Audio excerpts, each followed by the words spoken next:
What's up mga kabakyard? Gawa tayo ng brother sa ating kaming na pipisaing sisiw. So meron tayong isang inahin na naglilimlim. Kaka-out ko lang kahapon doon sa breeding pen kasama yung lemon sweater at saka milsim hatch. Yung kanyang ano asawa milsim black. Gagawa tayo ngayon ng brother para mapaghandaan natin yung ano niya, pagpisa ng mga itlog. So mga ilang araw na lang magpo-produce na yun ng mga bagong sisiw. So kung bago ka pa lamang dito sa aking channel, huwag kalimutan na mag-subscribe. Paki-click na lang yung notification bell para ma-update ka sa mga bago kong mga video. So samahan nyo ako ngayon. Bibili kami ng mga materyales, pako, marine or plywood, kahoy, tsaka yung green screen, yung maliliit na butas. Mga kabakyard, i-update ko kayo mamaya pagkadating ng natin, yung mga lumber natin, yung gagamitin nating materials para sa paggawa ng brooder.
mga kabakyard.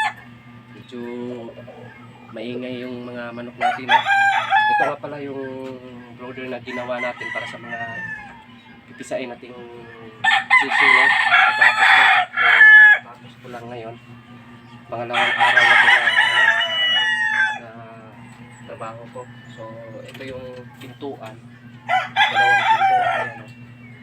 So nilagyan ko ng screen sa ilalim para mas mabilis kong makita yung mga sisig.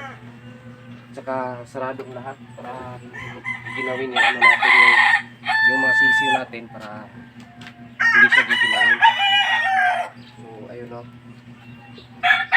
Ito yun, meron yung screen dito sa ibabaw para pagka bago natin papakainin, masisilip natin dito sa ibabaw. Yan. So mga kabakyard, i-update ko kayo pagka kumipisa na yung mga sisiw natin. Gagawa natin yan ng video dito, ilalagay. So mga isang linggo magka-kuan na yun, isa na yung sisiw niya. So mga kabakyard, huwag kalimutang mag-subscribe dito sa Muntikon channel. Samahan niyo ako sa aking journey sa pagmamanok. So hanggang sa muli nating video.